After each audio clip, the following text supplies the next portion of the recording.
Hello student, यदि आप भी कक्षा 10वीं में स्टडी करें प्यारे बच्चों और आप लोग 19 नवंबर को हिंदी का पेपर देने वाले सेंटअप परीक्षा देने वाले हैं तो आपके लिए 100% एकदम वायरल प्रश्न पत्र लेकर आ चुके हैं। तो आप लोग इस क्लास को पूरा जरूर देखिएगा प्यारे बच्चों, क्योंकि आपका परीक्षा में इसी से हूबहू आपका क्वेश्चन मिलता रहे जुलता रहेगा। ठीक है, और इस बार से आप सभी को पता होगा कि इसका एडमिट कार्ड भी जारी करेगा। बिहार बोर्ड पहली बार ऐसा करने जा रहा है कि सेंटअप परीक्षा का भी एडमिट कार्ड जारी करने जा रहा है और ऑफिशियली जारी करेगा। और जिस तरह से आप लोग वार्षिक परीक्षा का एडमिट कार्ड डाउनलोड करते थे उसी तरह से सेंटअप परीक्षा का भी एडमिट कार्ड डाउनलोड कर पाएंगे। ठीक है, और इसके बारे में आपको पूरा वेबसाइट पे बता दिया गया कैसे डाउनलोड करना, तो आप लोग जाकर देख सकते हैं। तो चलिए हम लोग सीधा चलेंगे, हिंदी का ऑब्जेक्टिव और सब्जेक्टिव क्वेश्चन देखेंगे। और इस परीक्षा को पास करना काफी जरूरी है, तभी आप लोग वार्षिक परीक्षा में आप लोग सम्मिलित हो पाएंगे। तो देख सकते हैं हिंदी का जो सब्जेक्ट कोड होता है 101 होता है और यहाँ पर समय जो दिया गया है वो 3 घंटा 15 मिनट का, यानी कि एक वार्षिक परीक्षा जो होता है उसी का तरह यहाँ पर आपका एग्जाम लिया जाएगा। उससे पहले उसके बाद आपका फाइनल परीक्षा उसके बाद होने वाला है। तो देख सकते हैं यहाँ पर 100 मार्क्स का एग्जाम होगा। ये मासिक परीक्षा नहीं है, ये सेंटअप एग्जाम है। ठीक है, ये क्या है बाबू, सेंटअप एग्जाम है। तो आपका सेंटअप परीक्षा में पास करना काफी जरूरी है। तो देख सकते हैं यहाँ पर ऑब्जेक्टिव की बात करें तो 1 से लेकर 100 तक रहेगा, जिसमें से आपको 50 प्रश्नों का जवाब देना होगा। तो आइए हम लोग इसका एक एक क्वेश्चन देखते हैं। तो पहला क्वेश्चन देख लीजिए, क्या कहा जा रहा है कि जाति प्रथा को श्रम विभाजन मान लिया जाए तो यह स्वाभाविक विभाजन नहीं है। यह पंक्ति जो है ना किस शीर्षक पाठ की है, तो बिल्कुल याद रखना है, यह जो है ना वो आपका श्रम जाति यानी कि श्रम विभाजन और जाति प्रथा से है। तो यानी कि ऑप्शन नंबर यहाँ पर क्या होगा, डी बिल्कुल राइट आंसर हो जाएगा। अगला क्वेश्चन आप लोग देखिएगा, मदन और कासू के बीच झगड़ा क्यों हुआ था। तो मदन जो था किसका पुत्र था, कासू किसका पुत्र था, तो आप सबको पता होगा सेन साहब का जो था वो कासू था। ठीक है, और गिरधर लाल का क्या था, मदन इसका पुत्र था। तो यहाँ पर झगड़ा जो हुआ था दोनों के बीच में क्यों हुआ था, तो बिल्कुल याद रखिएगा, लट्टू खेलने की लालच में। ठीक है, लट्टू के चलते वो दोनों झगड़ा कर लिए थे, जिसमें 2 दांत तोड़ दिए थे। कौन, तो मदन ने। अगला क्वेश्चन है, किसकी खोज से हमारी ऐतिहासिक चेतना में नया अध्याय जुड़ गया है, तो बिल्कुल याद रखना है संस्कृत में। ठीक है, संस्कृत यानी कि ऑप्शन नंबर यहाँ पर ए बिल्कुल राइट आंसर हो जाएगा। आइए अगला क्वेश्चन देखिएगा, जहाज के डेक पर खड़े कितने वर्ष के सर जोन्स ने देखा कि सूर्य जो है ना अप्रशांत सागर में डूब रहा है, तो बिल्कुल इसका राइट आंसर 37 वर्ष में वो देखे थे, यानी कि ऑप्शन नंबर यहाँ पर क्या होगा, बी बिल्कुल राइट आंसर हो जाएगा। आइए अगला क्वेश्चन देखिएगा आप लोग। अगला क्वेश्चन है, हजारी प्रसाद द्विवेदी किस रचना पर साहित्य अकादमी पुरस्कार जो है ना प्राप्त हुआ था हजारी प्रसाद द्विवेदी जी को, तो बिल्कुल याद रखिएगा आलोक पर्व का। ठीक है, किसका, तो आलोक पर्व का। ऑप्शन नंबर यहाँ पर सी बिल्कुल राइट आंसर हो जाएगा। आइए अगला क्वेश्चन देखिएगा। अगला क्वेश्चन क्या करा है, यानी कि उछल खलता पशु की प्रवृत्ति है, जो स्व का बंधन मनुष्य का स्वभाव। या पंक्ति जो है ना किस शीर्षक पाठ की है बाबू, तो बिल्कुल याद रखिएगा, नाखून क्यों बढ़ते हैं। ठीक है, ऑप्शन नंबर यहाँ पर डी बिल्कुल राइट आंसर होगा। आइए अगला क्वेश्चन है, अगला क्वेश्चन आपसे पूछा जा रहा है कि महमूद जो है ना गजवनी के बाद के किन शासकों ने अपने सिक्कों पर नागरी शब्द जो है ना खुदवाए हैं, तो बिल्कुल याद रखिएगा 7 का जो राइट आंसर हो जाएगा, मोहम्मद गौरी उल्लादीन खिलजी शेरशाह ने। ऑप्शन नंबर यहाँ पर ए हो जाएगा। आइए अगला क्वेश्चन देखिएगा, बेतमा दान पत्र कब का है, तो बेतमा जो दान पत्र है ना वो आपका 1020 ईस्वी का है जी। ऑप्शन नंबर यहाँ पर क्या होगा, बी बिल्कुल राइट आंसर होगा। अगला क्वेश्चन देखिएगा, कुहासा शीर्षक कहानी संग्रह जो है ना किस लेख की रचना है, तो 9 का जो राइट आंसर हो जाएगा वो अमरकांत जी का है। तो ऑप्शन नंबर यहाँ पर सी बिल्कुल राइट आंसर होगा। अगला क्वेश्चन आप लोग देखिएगा, निर्मला ने किसे फटी पुरानी दरी दे दी थी। निर्मला ने जो है ना किसको फटी पुरानी जो थी वो दरी दे दी थी बाबू, तो बिल्कुल याद रखिएगा इसका जो राइट आंसर होगा बहादुर को दे दिया था, यानी इसका right answer option number D हो जाएगा। अगला क्वेश्चन देखिएगा, अंग्रेज कवि टेनिसन ने किस लैटिन कवि पर कविता लिखी थी, तो 11 का जो राइट आंसर हो जाएगा वो वर्जिल ने, यानी कि ऑप्शन नंबर यहाँ पर क्या होगा बाबू, ए बिल्कुल राइट आंसर हो जाएगा। अगला क्वेश्चन देखिएगा, बिरजू महाराज को संगीत भारती कौन लाया था, तो बिल्कुल 12 का जो राइट आंसर होगा कपिल जी ने, यानी कि ऑप्शन नंबर यहाँ पर भी बिल्कुल राइट आंसर होगा। अगला क्वेश्चन देखिएगा, अंद्रे ब्रेता रेन शॉ और पॉल जो ना एलुआर में मिलकर कितने संयुक्त कविताएं अविन्यो में रहकर लिखे थे, तो 13 का जो राइट आंसर हो जाएगा वो 30 हो जाएगा, बिल्कुल सही आंसर हो जाएगा। अगला क्वेश्चन है 14 नंबर क्वेश्चन देखिएगा, पेड़ पर कमल शीर्षक कहानी संग्रह किसकी रचना है, तो 14 का जो राइट आंसर होगा विनोद कुमार शुक्ल का हो जाएगा जी। तो ऑप्शन नंबर यहाँ पर डी बिल्कुल राइट आंसर हो जाएगा। अगला क्वेश्चन है कौन ठंड से काँप रहा था, तो ठंड से कौन काँप रहा था, तो संतु काँप रहा था, ठीक है, ठंड के कारण। ऑप्शन नंबर यहाँ पर क्या होगा, ये बिल्कुल राइट आंसर हो जाएगा। अगला क्वेश्चन देखिएगा, प्रख्यात शास्त्रीय गायिका यानी कि गिरिजा देवी के जीवन और संगीत साधना पर यह जो ना जितेंद्र मिश्र द्वारा लिखी गई है, तो पुस्तक निम्न में से कौन सा है, तो 16 का जो राइट आंसर होगा वो गिरिजा हो जाएगा जी, ऑप्शन नंबर बी हो जाएगा। अगला क्वेश्चन है शहनाई और काशी से बढ़कर कोई जन्नत नहीं धरती पर हमारे लिए, यह जो है ना शीर्षक किस कथन से किसका है, यह कथन जो है ना किसका है, तो बिल्कुल याद रखिएगा 17 का जो राइट आंसर होगा बिस्मिल्लाह खान जी का है, तो बिल्कुल इसका right answer option number C हो जाएगा। चलिए अगला क्वेश्चन देखिएगा। अगला क्वेश्चन क्या कर रहा है, वकालत की पढ़ाई के लिए गांधी जी कहाँ गए थे बाबू, तो वकालत की पढ़ाई के लिए जो है वो गांधी जी लंदन गए थे, ठीक है, याद रखिए कहाँ गए थे, लंदन, ऑप्शन नंबर डी हो जाएगा। अगला क्वेश्चन है शिक्षा और संस्कृति पाठ की साहित्य का विद्या कौन है, तो 19 का जो राइट आंसर हो जाएगा वो क्या हो जाएगा, शिक्षा शास्त्र है, ऑप्शन नंबर यहाँ पर ए बिल्कुल राइट आंसर हो जाएगा। अगला क्वेश्चन आप लोग देखिएगा। अगला क्वेश्चन क्या कर रहा है, भंगू अगर नरेन घर में घुसे तो साले के हाथ पैर तोड़ के बाहर फेंक देंगे, जो है ना किसने कहा यह बात, तो बिल्कुल याद रखिए पिताजी ने कहा यह बात, ऑप्शन नंबर यहाँ पर बी बिल्कुल राइट आंसर होगा। अगला क्वेश्चन देखिएगा, का उच्चारण स्थान क्या होगा, का जो है ना आप लोग किस तरह का जो है ना आपका कंठ से निकल रहा होगा, तो यही उच्चारण स्थान पूछा जा रहा है, यानी कि ऑप्शन नंबर यहाँ पर से बिल्कुल राइट आंसर हो जाएगा। अगला क्वेश्चन जानने से पहले आपको बता दें कहाँ से आप लोग सब्जेक्टिव प्रश्न को डाउनलोड कर पाएंगे, कहाँ से ऑब्जेक्टिव प्रश्न को डाउनलोड कर पाएंगे, तो सबसे पहले उसके लिए आपको क्या करना होगा, तो अपने फ़ोन में गूगल ब्राउज़र को ओपन करना होगा और यहाँ पर सर्च क्या करना होगा, nalandahelp.in, ठीक है, क्या सर्च करना होगा, nalandahelp.in, इस तरह से आप लोग सर्च करेंगे, ठीक है। जैसे आप लोग इस तरह से nalandahelp.in आप लोग सर्च करते हैं, देख सकते हैं इस तरह का आपको इंटरफेस देखने को मिल जाएगा। nalandahelp.in जैसे आप लोग क्लिक करते हैं तो इस पर आप लोग क्लिक कर देना है।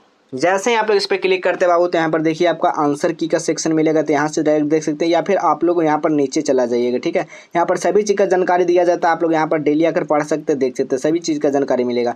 अब देखिए यहाँ पर लिखा गया Bihar board matric sent up question paper all subject download, ठीक है, और ये भी बताएंगे एडमिट कार्ड का अभी तक डाउनलोड नहीं किया तो कैसे करना है, ये भी आपको बताएंगे, लास्ट तक बन रहेगा, ठीक है। इसमें जैसे ही आप लोग क्लिक करते हो तो देखिए मैट्रिक सेंटअप परीक्षा ऑल सब्जेक्ट क्वेश्चन पेपर, सभी सब्जेक्ट के यहाँ से पेपर को डाउनलोड कर पाएंगे, इधर उधर जाने की बिल्कुल जरूरत नहीं, आपको जो भी आंसर मिलेगा वो 100% सही के साथ मिलेगा, ठीक है। देख सकते हैं आपको एग्जाम सब कुछ यहाँ पर दिया गया है, आपको और नीचे आ जाना, जैसे आप लोग और नीचे आते ये सब चीज़ को पढ़ लेना है। पढ़ने के बाद जैसे आप लोग नीचे आते हैं तो देखिए यहाँ पर class 10th Hindi objective answer की, तो यहाँ पर सबसे पहले क्या देखना है कि यहाँ पर ऑब्जेक्टिव का आंसर की मिलेगा, जिस तरह से आप लोग मासिक परीक्षा देते थे तो आंसर की आप लोग मिलाते थे, यहाँ पर उसी तरह से आंसर की मिलेगा।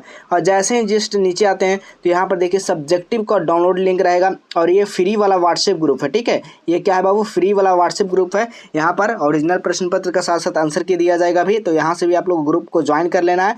और नीचे देखिए सब्जेक्टिव क्वेश्चन डाउनलोड सब्जेक्टिव, इस पर क्लिक करना होगा, व्हाट्सएप ग्रुप के लिए इस पर, क्वेश्चन पेपर के लिए ऑब्जेक्टिव इसके लिए, ठीक है, तो इस पर क्लिक करना, यानी कि यहाँ पर सारा लिंक प्रोवाइड करा दिएगा। जैसे उसके नीचे आते तो यहाँ पर देखिए संस्कृत का मिल जाएगा, उसी तरह से यहाँ पर सब्जेक्टिव संस्कृत का मिल जाएगा, फिर साइंस का देखने को मिल जाएगा, यानी सारा सब्जेक्ट यहाँ पर आपको देखने को मिल जाएगा बाबू, ठीक है। तो फटाफट आइए यहाँ से आप लोग सारे पेपर को डाउनलोड कर सकते हैं, ठीक है। चलिए अगला क्वेश्चन देखेंगे हम लोग। 22 नंबर क्वेश्चन क्या कहा जा रहा है कि जिन स्वरों का उच्चारण नाक और मुंह से होता है उस उच्चारण में लघुता उन्हें क्या कहते हैं, तो उसका हम लोग क्या बोलते हैं, तो अनुनासिक बोलते हैं, ऑप्शन नंबर यहाँ पर डी बिल्कुल राइट आंसर होगा, ठीक है। अगला क्वेश्चन देखिएगा, अहंकार शब्द का संधि विच्छेद क्या होगा, अहंकार शब्द का संधि विच्छेद क्या होगा बाबू, तो याद रखिएगा आप लोग अहम जोरकार, यानी ऑप्शन नंबर यहाँ पर ए बिल्कुल राइट आंसर होगा। अगला क्वेश्चन देखिएगा, निम्न में से शुद्ध शब्द कौन है, इनमें से शुद्ध शब्द पूछा गया है, तो बिल्कुल याद रखिए प्रणाम जो हो जाएगा वो शुद्ध शब्द है, ऑप्शन नंबर यहाँ पर बी बिल्कुल राइट आंसर होगा, ठीक है। अगला क्वेश्चन देखिएगा, मोहन शब्द में कौन संज्ञा है, तो मोहन का बात किया जा रहा है, तो यहाँ पर याद रखिएगा व्यक्तिवाचक संज्ञा, यानी कि ऑप्शन नंबर यहाँ पर सी बिल्कुल राइट आंसर हो जाएगा, ठीक है। अगला क्वेश्चन देखिएगा, चित्त शब्द में कौन लिंग है, तो चित्त शब्द का बात किया जा रहा है तो हमारा पुल्लिंग हो जाएगा बाबू, ऑप्शन नंबर यहाँ पर बी बिल्कुल राइट आंसर हो जाएगा, ठीक है। अगला क्वेश्चन देखिएगा, भाप शब्द है, भाप क्या हो जाएगा, तो भाप जो होगा तद्भव हो जाएगा, ऑप्शन नंबर यहाँ पर ए बिल्कुल राइट आंसर होगा, ठीक है।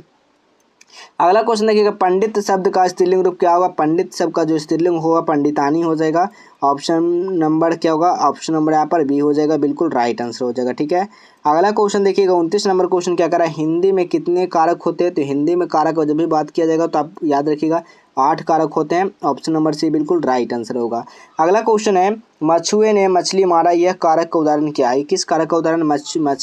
मछुए ने मछली को मारा यानी कर्म कारक हो जाएगा, ठीक है। ऑप्शन नंबर मछली ने मारा, ठीक है, मछली ने यानी कि कर्म कारक हो जाएगा। ऑप्शन नंबर यहाँ पर डी हो जाएगा। अगला क्वेश्चन देखिएगा, आप क्या राय देते हैं किस सर्वनाम का उदाहरण है? तो ये जो है आपका निजवाचक का है, ठीक है। ऑप्शन नंबर यहाँ पर ए बिल्कुल राइट आंसर होगा। अगला क्वेश्चन देखिएगा, कुछ लड़के खेल रहे हैं, किस विशेषण का उदाहरण है?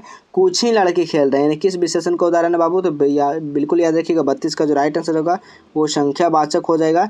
ऑप्शन नंबर बी हो जाएगा, ठीक है। अगला क्वेश्चन है क्रियाओं के व्यापार यानी कि निरंतरा को कहते हैं, क्या कहते हैं?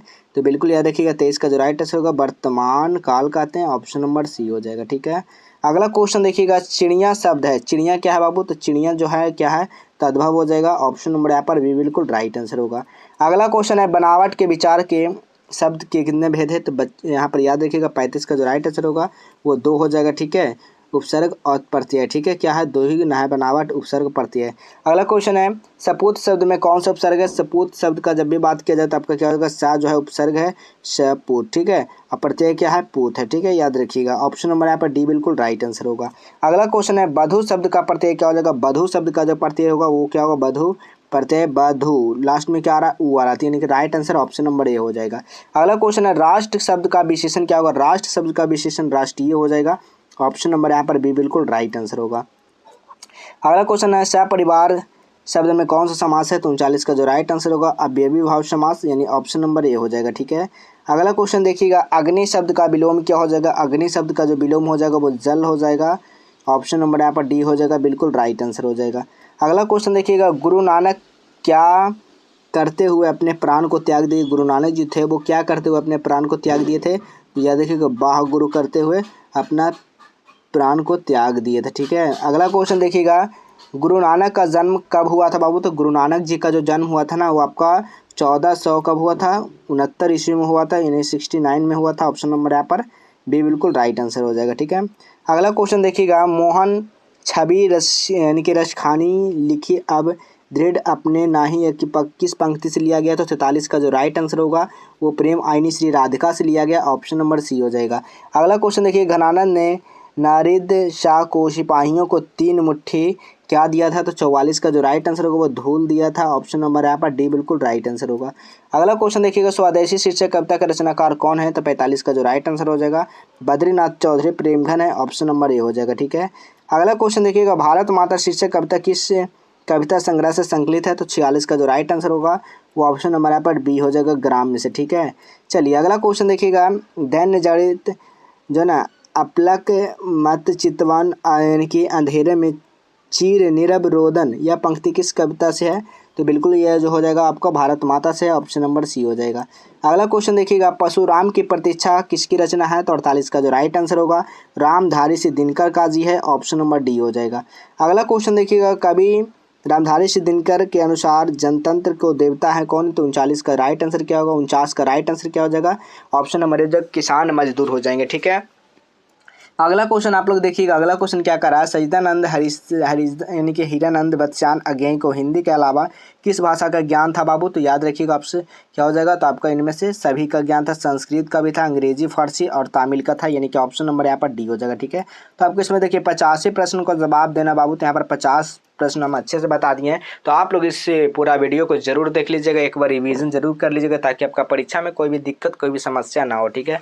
तो आप लोग को बताया था कैसे आपको एडमिट कार्ड को डाउनलोड करना है, अगर नहीं किए हैं तो इसके बारे में आपको जान लेना है, ठीक है। सबसे पहले आपको क्या काम करना है, गूगल को ओपन करना है और इसके लिए सर्च क्या करना होगा, आपको यहाँ पर देख लीजिए, इसके लिए justable.education.in आपको सर्च करना होगा। क्या सर्च करना होगा बाबू, देख सकते हैं justable.education.in। जैसे ही सर्च करेंगे इस पहला लिंक पर क्लिक कर दीजिएगा, ठीक है। जैसे पहला लिंक पर क्लिक करेंगे तो देखिए मैट्रिक इंटर सेंटर परीक्षा पहला ही आ जाएगा, आपको नीचे भी मिल सकता है, तो इस पर आप लोग क्लिक कर दीजिएगा। जैसे आप लोग क्लिक करते हैं देखिए सब कुछ बताया गया, इसको आप लोग पढ़ लीजिएगा। जैसे ही पढ़ने के बाद आपको देखिए यहाँ पर लिखा गया बिहार विद्यालय परीक्षा समिति की ओर से कि सेंटर परीक्षा अलग से जारी होगा एडमिट कार्ड, ठीक है। यहाँ पर देखिए सब कुछ बताया गया, आपको नीचे आ जाना। नीचे आने के बाद देखिए यहाँ पर लिखा गया है मैट्रिक जो है ना सेंटर परीक्षा एडमिट कार्ड, यहाँ पर 10th का 12th का भी यहाँ से होगा और ऑफिशियल वेबसाइट भी दिया गया। तो आप लोग यहाँ से आइए फटाफट और व्हाट्सएप टेलीग्राम को ज्वाइन कर लीजिए, ठीक है, आपके लिए बता दिया गया, ठीक है। तो चलिए इसी तरह मिलेंगे हम लोग अगले नए नेक्स्ट